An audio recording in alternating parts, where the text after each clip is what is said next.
droughts and melting glaciers? Can we reverse the damage? Explore the harrowing effects of climate change. It's a wake-up call. Global emergency. Climate Tracker on WION World is One.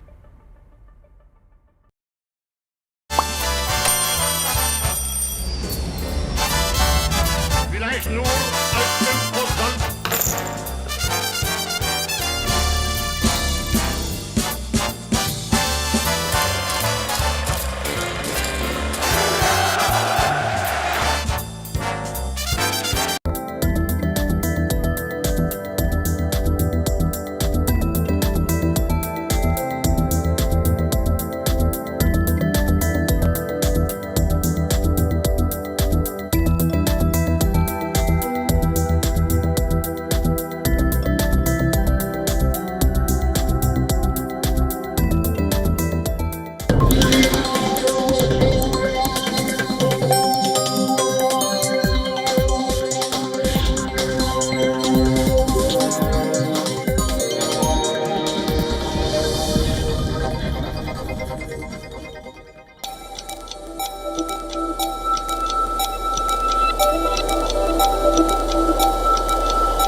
Hello and a very warm welcome. You're watching Gravitas with me, Raisha Said.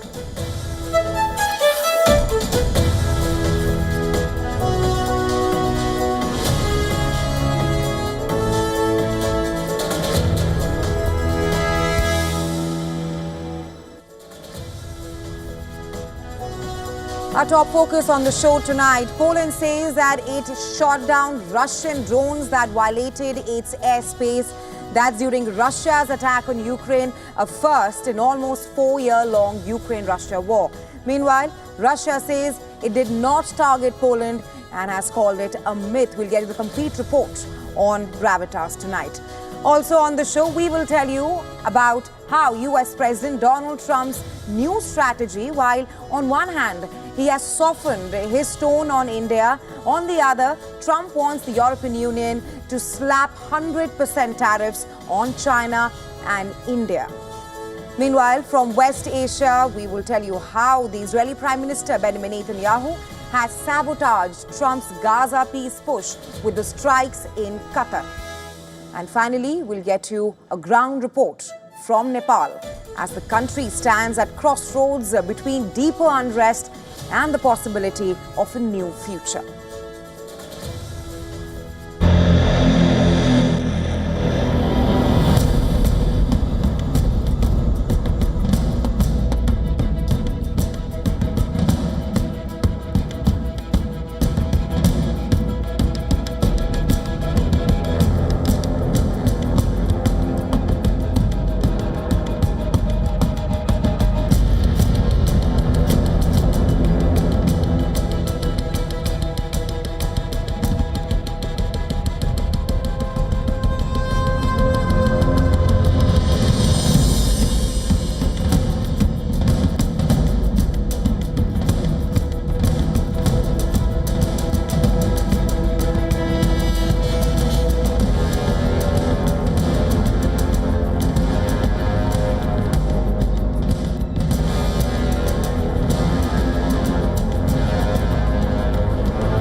It was a high-stakes day in Europe.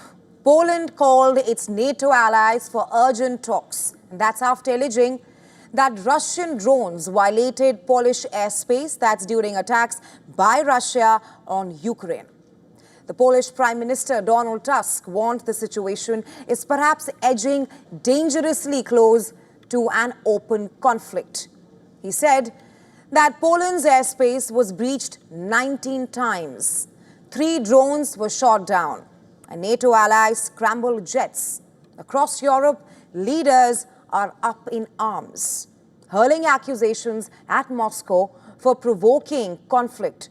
So much so that Poland announced that it is invoking Article 4 of the NATO treaty, which calls for urgent talks within the bloc. So, what does Russia have to say about all of this, about the accusations leveled by Poland? It has rubbished all allegations. Russia has accused Poland of spreading myths. Russia has said that Warsaw has not given any evidence backing its claims. So, what really happened? Who is lying and who is telling the truth? Was this perhaps a deliberate provocation by Russia? Or a Russian misstep? Or perhaps is NATO overreacting at all of this? Here is the latest as to what exactly happened. Russia's defense ministry says it struck Ukraine and that no targets in Poland were planned.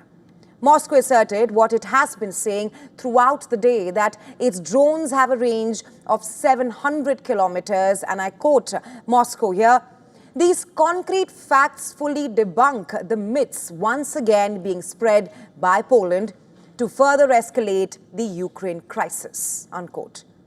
Well, early in the day, footage posted by local media showed firefighters and police in the village of Wierewki in eastern Poland.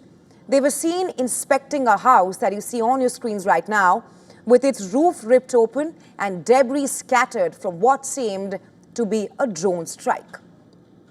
Polish Prime Minister Donald Tusk called the situation serious and said Poland should prepare for such scenarios.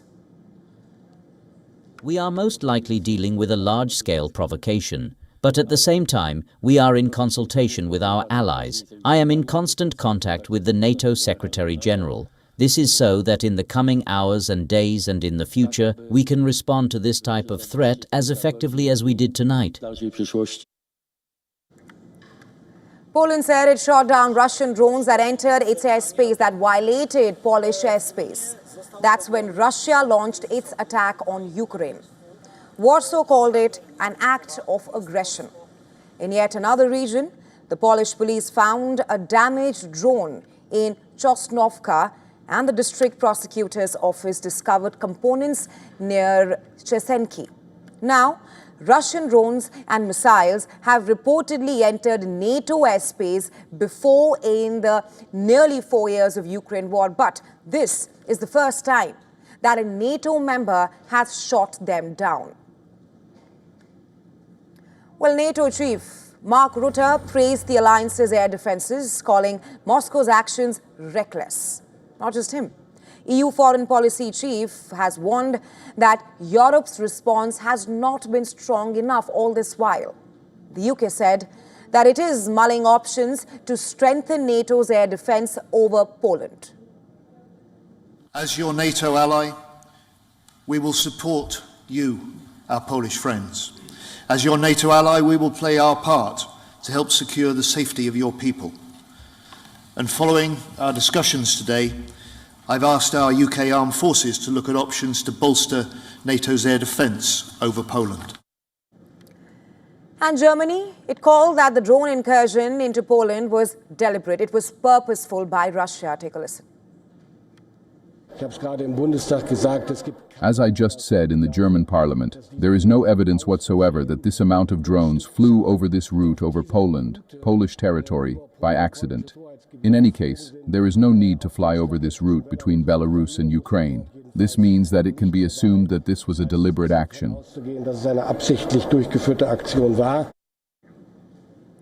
Russia's top diplomat in Poland, Andrzej Ordash, was summoned to Warsaw's foreign ministry on Wednesday.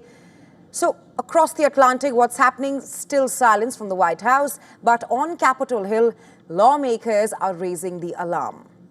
Democrat Senator Dick Durbin warned that all these violations are a fair warning and a direct test of NATO's resolve to defend Poland and the Baltics. And Republican Joe Wilson went a little further ahead, calling it an act of war. He urged sanctions to bankrupt Putin's war machine and demanded more arms for Ukraine to strike back. Remember, Poland is a major backer of Ukraine, hosting more than 1 million refugees and also serving as a critical transit point for not just Western aid, but also weapons. Now, the alleged intrusion of Russian drones into Polish airspace is now being seen as one of the most serious tests of NATO's readiness in years. The entire incident has Europe still reeling.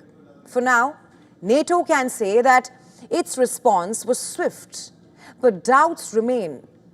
Can Europe afford to shoot million-dollar missiles or stealth fighter jets each time a drone which is worth a fraction of that enters their airspace, when perhaps there's an active war in their own backyard?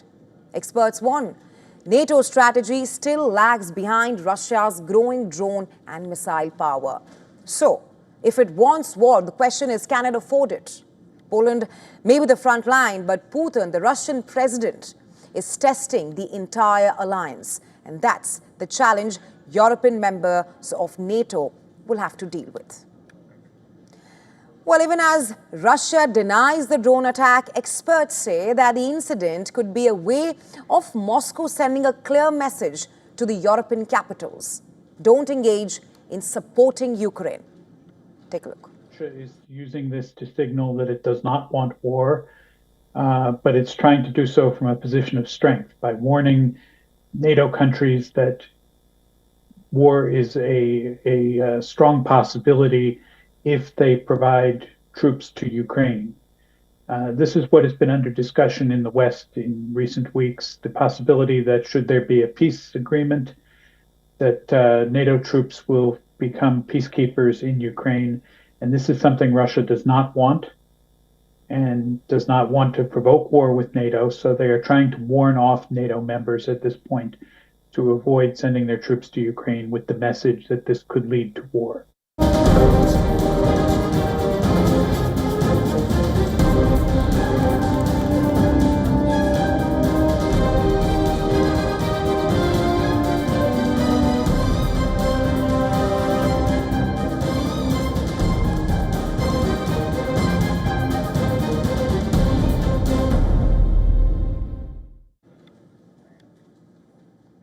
All right, now the news after weeks of fierce battles over tariffs and India's purchase of Russian oil. Washington now seems to be softening. US President Donald Trump and Indian Prime Minister Narendra Modi have agreed to resume trade negotiations, signaling a possible thaw in ties. Trump announced on social media, and I quote him here, "I'm pleased to announce that India and the United States of America are continuing negotiations to address the trade barriers between our two nations. I look forward to speaking with my very good friend, Prime Minister Modi, in the upcoming weeks. I feel certain that there will be no difficulty in coming to a successful conclusion for both of our great countries," unquote. Prime Minister Modi responded shortly after, saying that he was looking forward to speaking with the US President and that the US and India are close friends and natural partners, unquote. But this softening did not happen in a vacuum. Far from it. Last month, the US blindsided India with punishing 50% tariffs on most of its exports to America. That percentage is higher than almost any other country. And the reason? India's legal and sovereign right to buy discounted Russian oil for its own energy needs. But the US president did not stop there. Trump and his aides warned of further levies to punish India, quote unquote, for what it sees as funding the Russian war machine amid the Ukraine war. With its oil purchases, Washington's tariff move was overreaching, completely unjustified, and entirely unwarranted. So India pushed back, asserting that as a sovereign nation, it can decide where and how it buys energy, standing firm on its policy of non-alignment and strategic autonomy. In the days after the tariffs were announced, Prime Minister Modi pushed for self-reliance, urging Indian businesses to put up boards of Swadeshi and Made in India outside their establishments. Not just that, he urged Indians to take pride in Indian-made goods and rather decried economic selfishness of the world. Then came the tax cuts, well, pretty much ahead of India's festival season to boost consumption. Prime Minister Modi also strengthened ties with China and Russia, up to those that US considers its rivals. Perhaps New Delhi sent a clear message. The pushback is now forcing Washington to reconsider its actions. You see, despite multiple rounds of failed trade talks, discussions between India and US have continued behind the scenes. Both the sides are keeping the door open, and experts say that Trump's shift reflects a realization that the abrupt punitive measures are straining strategic bilateral ties with India. But at the same time, he is also signaling to the European Union to take the lead in pressuring India and China over Russian oil. Trump has reportedly told EU officials that he is ready to join them. That is, if the European Union imposes sweeping tariffs on India and China. He thinks that this way, this strategy, it will pressure the Russian President Vladimir Putin into joining ceasefire talks with Ukraine to end the war. The US has told EU that it is willing to mirror any tariffs imposed by Europe. So at this point of time, and from where we are sitting, it looks extremely confusing. Well, that's the US President Donald Trump for you. Experts say that this strategy shows that the US wants the EU to take the next step while reducing America's immediate bilateral strain with India. Remember, the EU and India are also negotiating a free trade agreement, and reports say that officials are looking to lock such a deal by end of the year. So the bottom line is this: the US is not backing down from India completely, but the aggressive posture has been somewhat softened. It is less about punishment right now and more about diplomacy, signaling a temporary climb down, if you may, as a response to India's stern pushback, and also the strategic importance of this trade relationship between New Delhi and Washington, D.C. For now, diplomacy is taking center stage.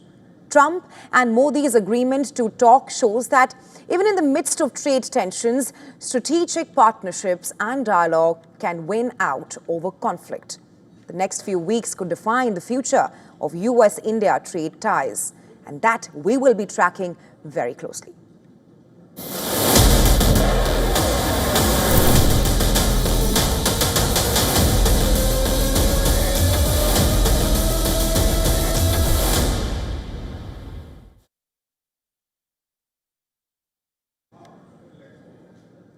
All right, shifting our focus to West Asia, Israel's strike on Hamas operatives in Qatar has now ignited a fierce backlash and appears to have dealt a severe blow to US President Donald Trump's push to negotiate peace in Gaza.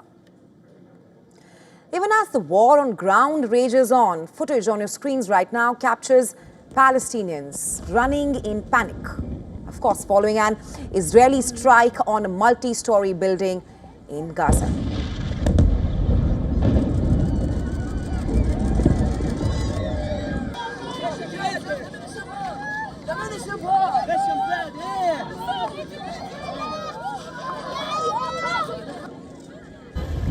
Israel has issued evacuation warnings across Gaza City, and Palestinians say that they have nowhere left to go.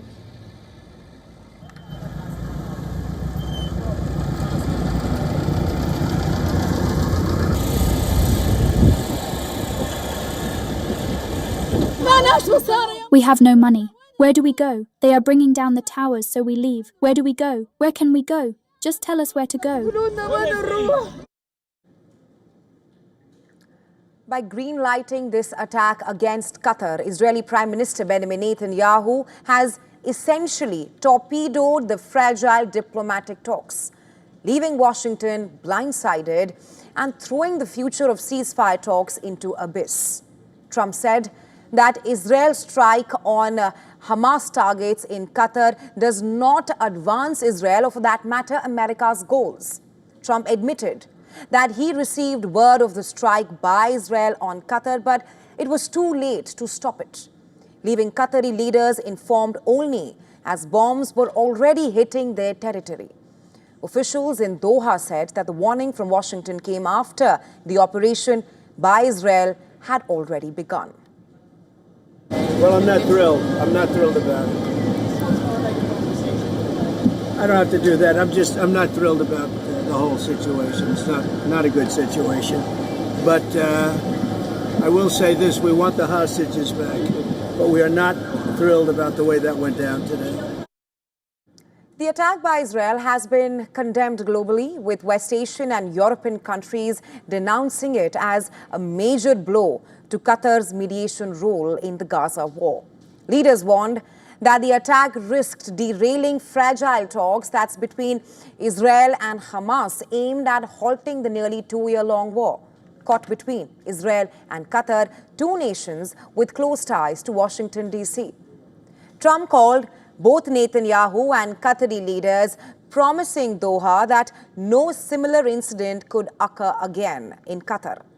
So Qatar, home to the largest American airbase in West Asia and also a major investor in the U.S., plays a central role in ceasefire negotiations.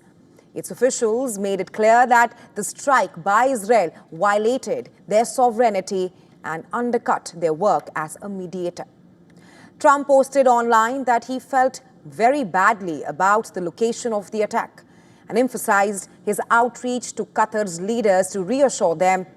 White House Press Secretary Karoline Leavitt said that Trump personally promised both the Emir of Qatar and the Prime Minister that no such strike would take place on Qatari soil again. Now, the Israeli attack authorized by Benjamin Netanyahu seems to now test Trump's ability, the U.S. president's ability to balance his public backing of Israel with his push for diplomacy in Gaza. Netanyahu defended the strike as an entirely independent Israeli operation. And speaking later at the U.S. Embassy in Jerusalem, he argued that the move could help open the door to a resolution if Hamas embraced Trump's principles for peace. At least 6 people have died in the Israeli attack, including top Hamas negotiator Khalil al-Hayya's son and also a Qatari security officer. Reactions poured in across the region. Qatar accused Israel of violating international law, while Arab and European leaders issued sharp condemnations. The United Arab Emirates warned that the strike carried extremely dangerous repercussions. Saudi Arabia labeled the attack a criminal act, while the French President Emmanuel Macron cautioned that the war must not spread beyond Gaza. Now, Qatar has served as a critical mediator in ceasefire discussions, hosting indirect talks between Israel and Hamas. But progress on any kind of ceasefire negotiations collapsed weeks ago. That's after Hamas said that it would release half of the hostages in exchange for partial Israeli withdrawal. That deal was rejected by Israel.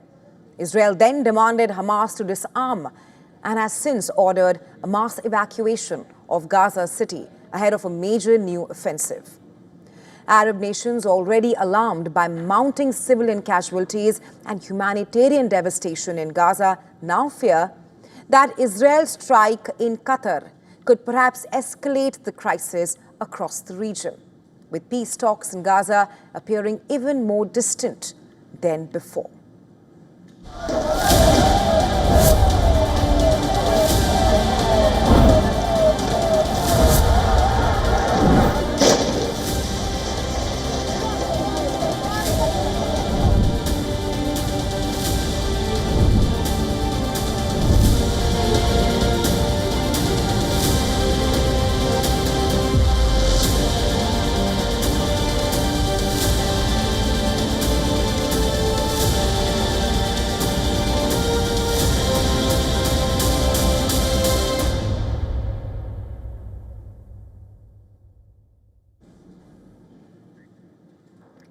Nepal continues to plunge into its worst political crisis in years. Demonstrations that began as anger against a sudden social media ban have spiraled into nationwide unrest, leaving at least 22 people dead and forcing Prime Minister KP Sharma Oli to resign. For 3 straight days, demonstrators have taken over the streets of Kathmandu and several other cities. The unrest began on Monday when the government blocked major social media platforms, citing tax and cyber security concerns. That ban was lifted, but outrage over corruption and the deaths of demonstrators pushed the demonstrations into a violent new phase in Nepal.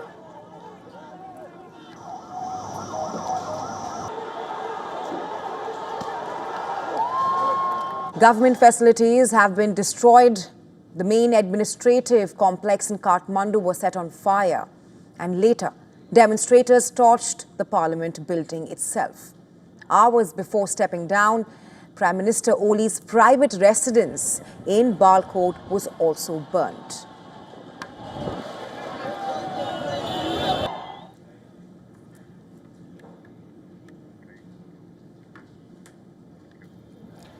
Demonstrators then targeted the homes and offices of several leaders, including President Ramachandra Podal, former Prime Minister Pushpa Kamal Dahal, Communication Minister Prithvi Subha Gurung, and the former Home Minister Ramesh Lekhak.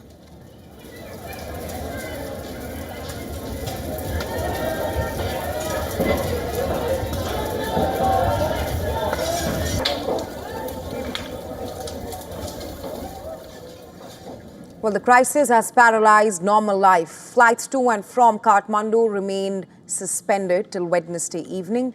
Stranded passengers across Nepal, as you can see on your screens right now. And in the middle of this chaos, thousands of prisoners broke out of Delhi Bazaar jail. Police estimate that more than 13,000 inmates have escaped. The army has now been deployed to guard the prison and restore order in Nepal. With Oli's resignation, the army has resumed responsibility for maintaining stability until a new government is formed. Nepal's army chief is holding meetings with youth demonstration leaders there and also the political representatives. The army has appealed individuals to surrender any weapons, ammunition or security equipment that may have been looted or discarded during the Gen Z demonstrations in Nepal. The appeal also urged the public to share information regarding the misuse of these weapons and to encourage concerned parties to surrender them without delay. Troops patrol major streets across the national capital as citizens cautiously begin clearing the streets. So, what began as outrage over restricted online freedom has now become a national uprising against corruption and favoritism in governance. From Kathmandu to Pokhara, Butwal to Birgunj, Nepalese citizens demand sweeping reforms. Nepal right now stands at a crossroads between deeper unrest and the possibility of a new future. Our correspondent, Saloni Murarka, has been getting us the latest from the ground in Kathmandu. Nepal Army has intensified security operations. So far, 27 individuals have been arrested for their involvement in looting. The Army has also called for the immediate return of arms, ammunition, weapons that were looted from the security personnel during the Gen Z's protest. I'm here at the airport at the moment where you can see around me, these are all the passengers who have been waiting since morning for their flight, and they say that the army officials here, they have been telling them that maybe after 2 hours, maybe by 2 o'clock or maybe by 4 o'clock or maybe by 6 o'clock, the flight operations will begin. But the TIA, the International Airport officials, have said that all the operations have been suspended for today. I'm Saloni Murarka reporting for WION from Kathmandu, Nepal. Let's now tell you what else landed for you on the show tonight. Well, from France, we will tell you how the country has erupted in chaos with the Block Everything protest taking place in the country.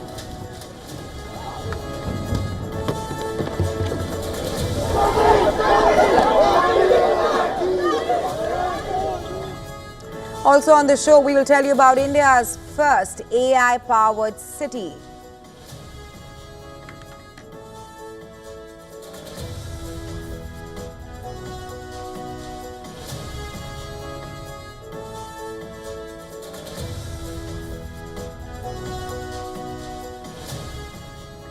Well, France ignited into chaos, streets were ablaze and transport grinded to a halt as mobs surged under the smoky black skies. Demonstrators blocked roads, lit tires and met with volleys of tear gas. The French people there are heaping pressure on President Emmanuel Macron by attempting to give his new prime minister a baptism by fire. Our next report telling you more.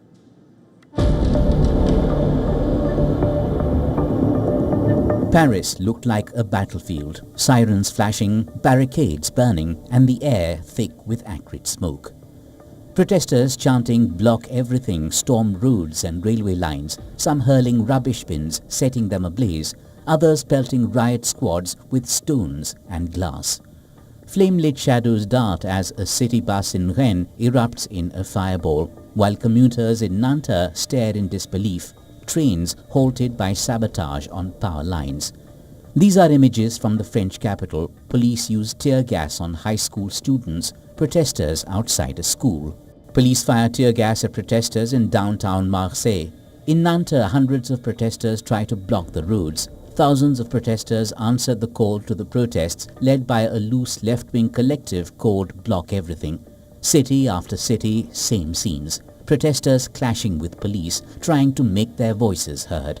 I think there is a lot of weariness, a shared weariness, a lot of frustration, the fact that things are not progressing, that we've been stuck for a while. And as a result, this partly explains these blockades and the widespread discontent. The blockades are a bit excessive, because we are in a democracy and the people shouldn't block the country because the government isn't making the right decisions. The Block Everything movement reflects popular discontent with what protesters deem a dysfunctional ruling elite preaching a gospel of austerity. Analysts say the timing is explosive. France's new Prime Minister, Sébastien Lecornu, takes office with a fractured National Assembly, no clear majority, and a nation that feels unheard. His first challenge is not parliamentary votes, but street fires and blockades. The protest flaring up even in the countryside and small towns is reminiscent of the 2018 Yellow Vest movement that, without a clear political leadership, became a first test for Macron during his first term in office. Bureau Report, WION World is One.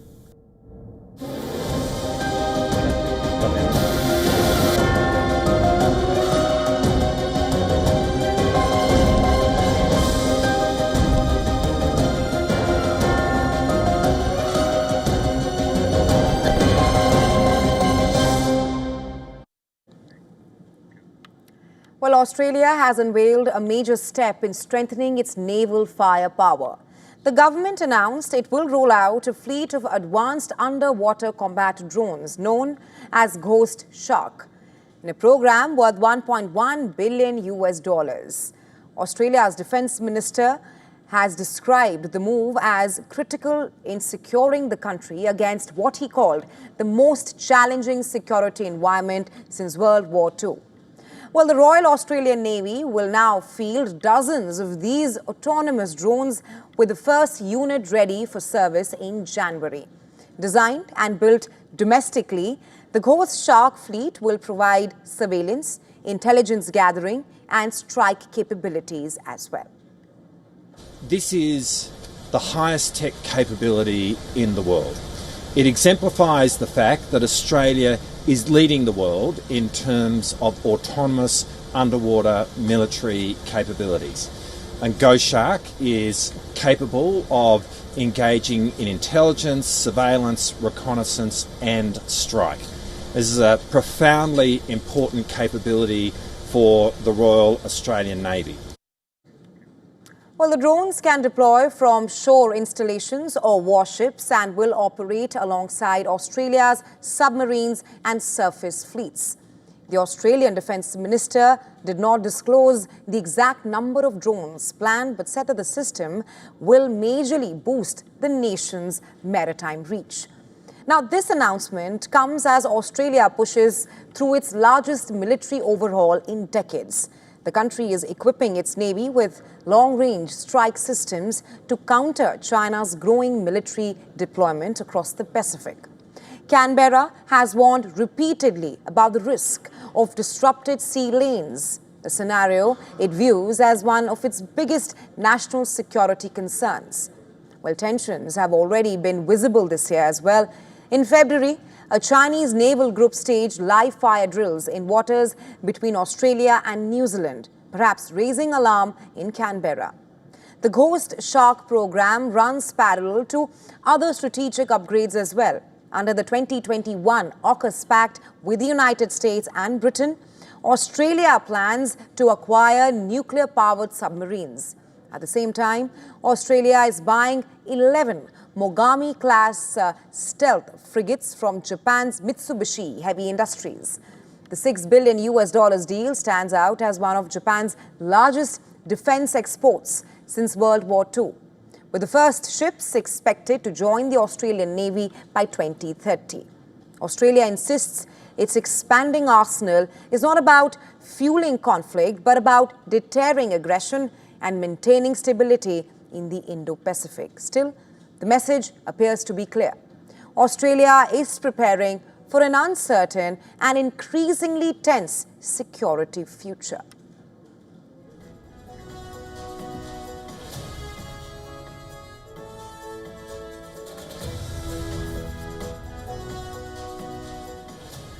All right, US President Donald Trump and his approval ratings are somewhat of a complex ball game. The reason why we say this is because nearly after 8 months of his second term as the President of America, Americans have now given their verdict on how they think that their president has performed, in several areas, that is.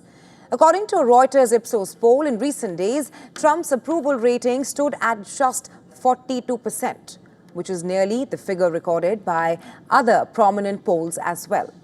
The 5-day survey conducted over 1,000 adults nationwide showed a staggering 56% of respondents simply disapprove of Trump's presidential performance so far.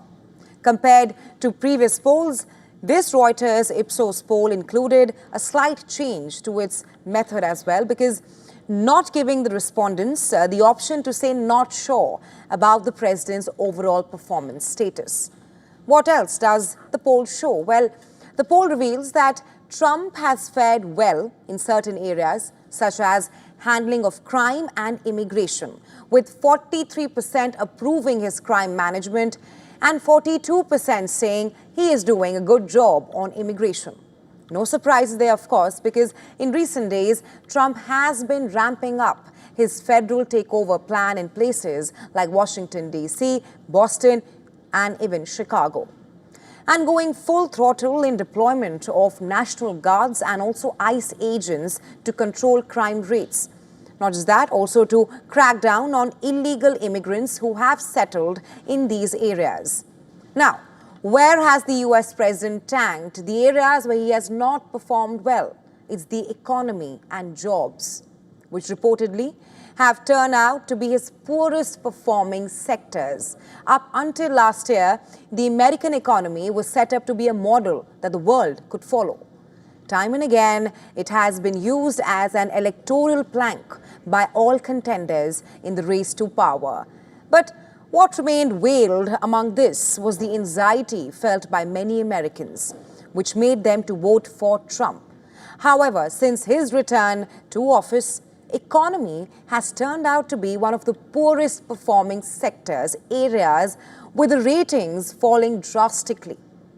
53% of Americans disapprove of Trump's handling of the economy, while just 36% approve. 30% of respondents supported the president's handling of the cost of living for US households. Now, the timing of this poll also coincided with the latest job report released on Friday. The economy added just 22,000 jobs in August, which was worse than what experts predicted. On Tuesday, federal officials found that the US added 911,000 fewer jobs in the 12 months, that's through March, than what was earlier reported. This adds up to America's job crisis, one of the key issues that plagues America's youth, with college graduates, postgraduates, and people who hold highest qualifications in America left without a job or even any kind of an economic support.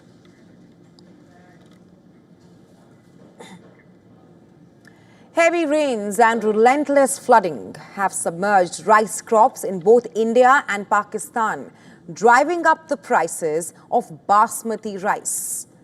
The heavy flooding in both the countries, from above average rainfall and overflowing rivers in late August and early this month, is now expected to affect the supply of rice crop. Touted a staple as well as a delicacy in many areas, the aromatic basmati rice grown in India and Pakistan sells for nearly twice the price of regular varieties and is primarily imported by UK, West Asia and the United States of America. Now, India's northern states of Punjab and Haryana alone contribute over 80% of the country's total basmati rice, while Pakistan's Punjab province accounts for more than 90% of its output. And experts now predict that Punjab could likely see at least 20 to 25% drop in basmati output in 2024 and 2025. That's the duration. Punjab had around 40% share in India's basmati rice export of 6.07 million tons. And this time around, the expectations of a bumper harvest were cut short by the intense flooding situation. But not just basmati. According to government official, initial assessments indicate that crops such as paddy, cotton and pulses on nearly 1 million hectares were also affected in Punjab and Haryana. In Pakistan too, besides rice, sugarcane, corn, vegetables and cotton on thousands of hectares were submerged earlier this month. In the flood-hit Punjab province, thus adding to farmers' woes, both in India and Pakistan. Both the countries' paddy seedlings are usually transplanted in June, July, with harvesting starting in late September. And to maximize sales, traders have raised prices by $50 per ton over the past week, which shoot even further, as per experts, if supply shortages persists. However, some suggest that the current price rise is temporarily fueled by reports of crop damage and could ease once the new season's harvest arrive.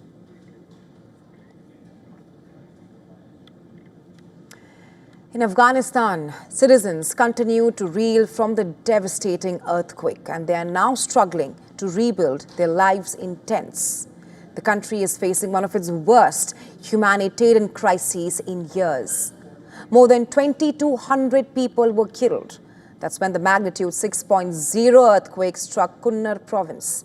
Families are homeless and in desperate need for aid. Take a look at these pictures from Afghanistan.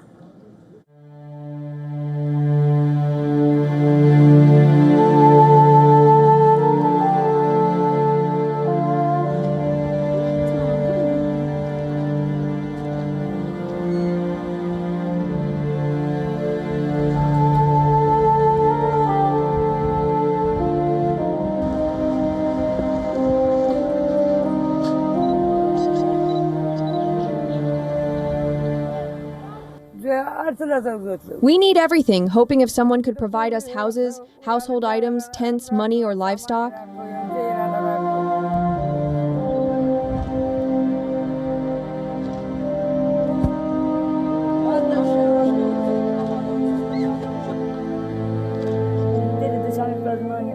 We have nothing left. Even the livestock we had are gone. My sons are dead too. Except for my daughter, I have no one else.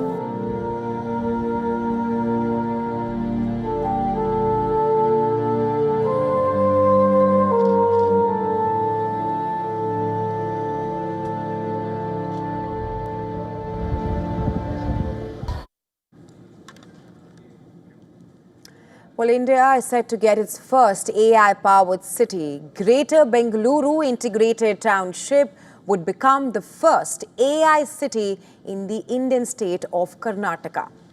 The project is being developed on a work-live-pay model there. The township project would be made in an area of 9,000 acres. As much as 2,000 acres would be left for AI-based industries and investors. Steps have been taken to design this as a zero-traffic town. The township will be situated 32 kilometers from Bengaluru city and will serve as the state's second central business district. Sharing the details on social media platform X, Karnataka Deputy Chief Minister D.K. Shivakumar termed the project as 9,000 acres of possibilities. He underlined that not only the AI City project will dedicate 2,000 acres for AI and innovation, but also generate lakhs of jobs for locals. Skill centers would be open to train the locals in AI-based roles, and the town would shift a lot of commercial activities to the outskirts. In view of the inclusive development, it has been decided to retain residential areas in the township as well. 26 villages in the vicinity would also be developed under this project.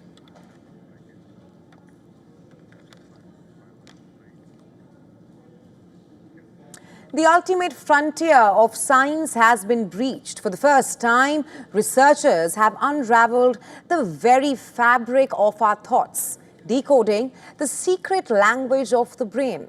Watch this next story to know how this groundbreaking discovery could change everything about what we know about how we think, how we feel, and how we decide. Take a look.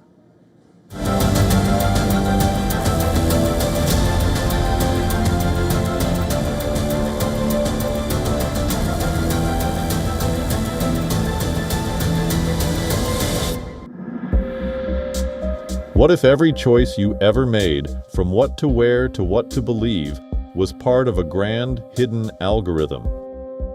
Scientists have now charted the brain's decision-making process, and the revelations are staggering. Instead of a single command center that weighs options, new research from a multi-lab collaboration shows that our choices are a networked function, an elegant symphony of billions of neurons across the brain working in parallel. The new revelations appear from two big studies. The first one outlines the widespread distribution of electrical activity related to decision-making.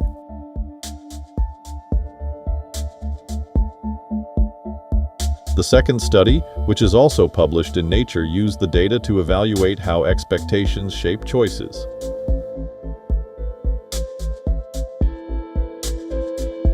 Using new technology, researchers mapped the activity of more than 600,000 neurons, revealing that our prior knowledge, expectations based on past experience, isn't stored in one place.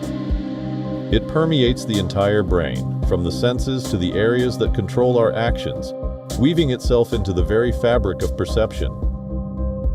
Why does it matter? The deeper scientists dig, the closer they get to fixing brains out of sync, from addiction to dementia.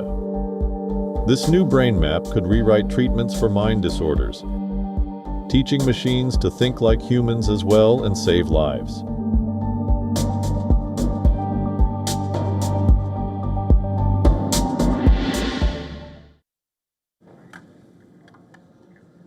Our next story is from Myanmar and its notorious cyber scam compounds, which are reportedly attracting job seekers from Africa and then tricking them into slavery. According to a report by The Guardian, a growing number of Kenyans, Ugandans and Ethiopians are being trafficked to Myanmar after they were promised well-paying secure jobs. They are deployed in centers to conduct online scams, and missing targets is said to lead to torture and oppression. According to Thailand police, a country which shares border with Myanmar, these centers may hold as many as 100,000 trafficked people who are forced to commit online scams at compounds guarded by the rebel militia. In recent times, these crime syndicates in Southeast Asia are increasingly looking towards East Africa. According to Kenya's State Department for Diaspora Affairs, a total of 175 citizens have been repatriated from Myanmar by the Kenyan government between January and April.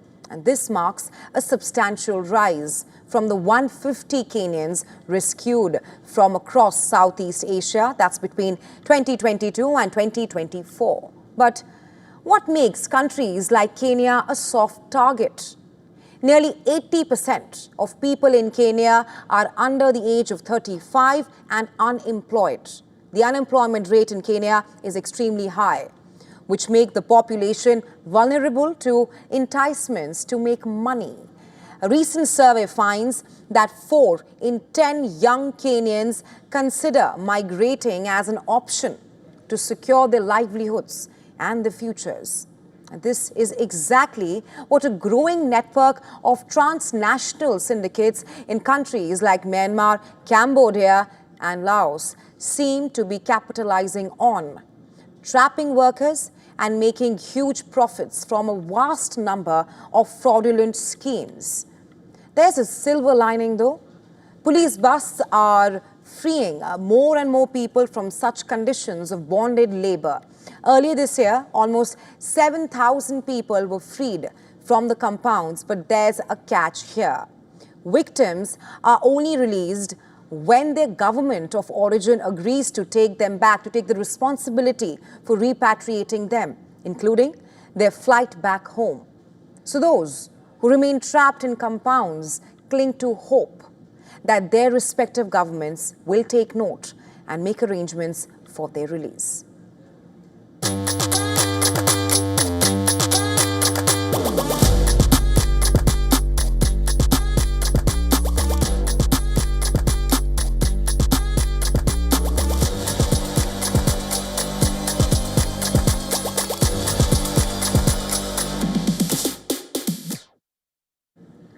Well, in tech news on the show tonight, Apple has just pulled the curtain back on what it's calling the biggest iPhone refresh in years. The iPhone 17 is here, and it is more than just a facelift. From design to performance, Apple says this is the most advanced iPhone it has ever made. At the awe-dropping event in California, the company took the wraps off the iPhone 17 and all its variations. It also delivered a slim new iPhone, redesigned iPhone 17 Pro models, along with a slew of other gadgets like its AirPods Pro 3, Apple Watch series, and much more. However, the changes on the standard iPhone 17, which is typically Apple's most popular iPhone model, are not as drastic as expected. The iPhone retains the signature Apple design, but at the same time, it also incorporates some subtle refinements. The display comes with ProMotion technology and is protected with a coating of Ceramic Shield 2 protection, which makes it resistant to scratches. The screen is larger and brighter with an improved scratch and glare-resistant coating. While the iPhone 17 may resemble iPhones of the past few years, there is an entirely new camera layout for the iPhone 17 Pro models. While iPhone 17 may not be the flashiest iPhone in Apple's 2025 lineup, it is perhaps the most practical. Apart from this, the brand new iPhone Air replaces what was supposed to be the iPhone 17 Plus.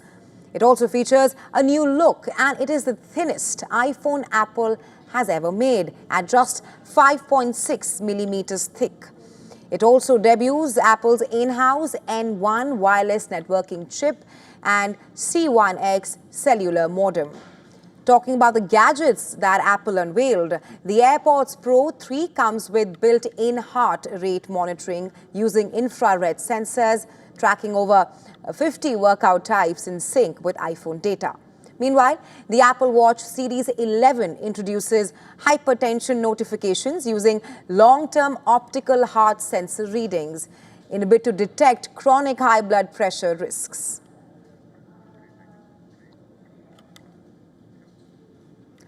Our next story is from India's Assam. In a startling incident, A doctor has pulled off a rather unbelievable stunt, one which could very well break records of its own.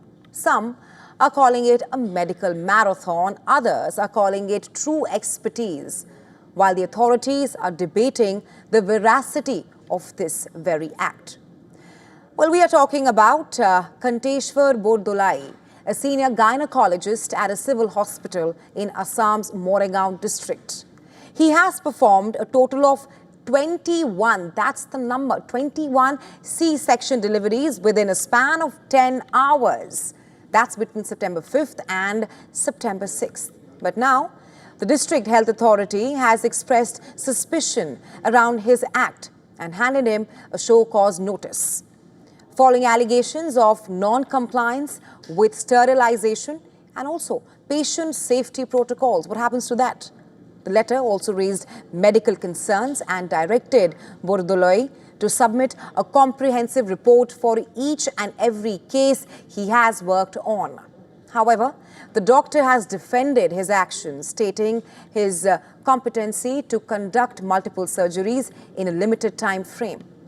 He also reportedly suggested that such a practice is not really uncommon in India's public hospitals, where hundreds and thousands of women await deliveries every single hour, and the staff available to help with deliveries are limited.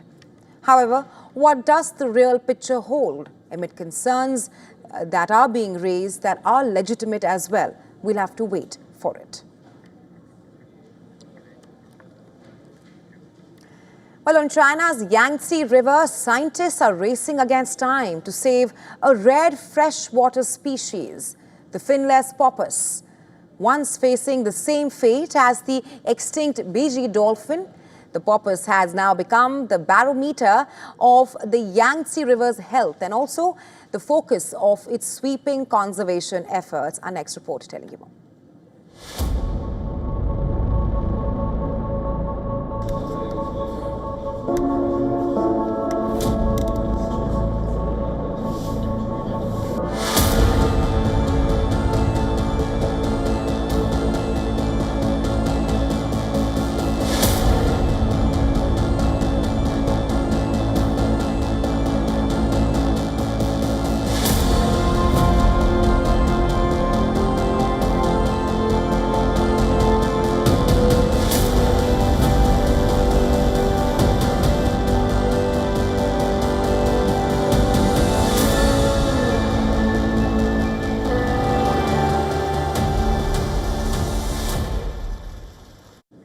And with that, we slip into a very short break. Thanks very much for staying with us. You are watching WION World is One. Stay tuned.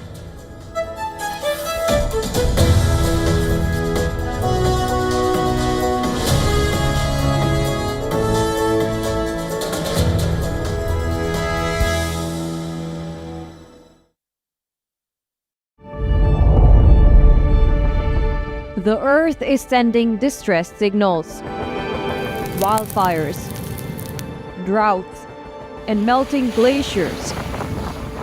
Can we reverse the damage? Explore the harrowing effects of climate change. It's a wake-up call. Global emergency. Climate Tracker on WION World is One. WION, India's global voice, the channel that brings you the biggest stories from across the world through India's lens. Now available in more than 190 countries worldwide, because we believe that the world is one. Watch us in Africa, Europe, USA and Canada, South America, Asia Pacific, Middle East and North African regions. Also available on these digital platforms across the world. WION, World is One. From the bustling trading floors of Wall Street to the vibrant exchanges of Asian stock markets, WION breaks it down for you to make sense of what's happening, as we reveal the key factors behind events, strategic battles, and the game-changing business decisions that shape the world. We bring you all of this and more on World Business Watch.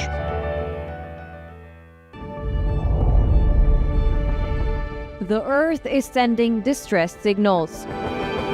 Wildfires, droughts, and melting glaciers.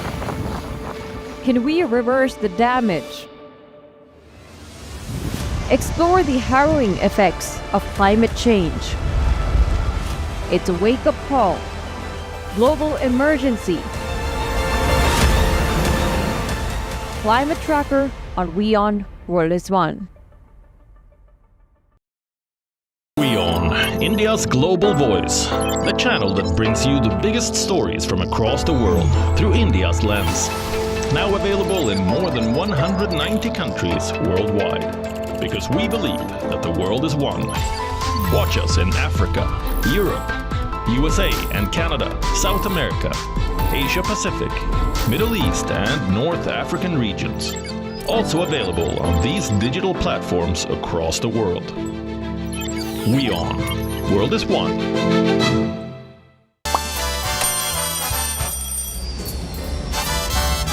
Vielleicht nur als 5%.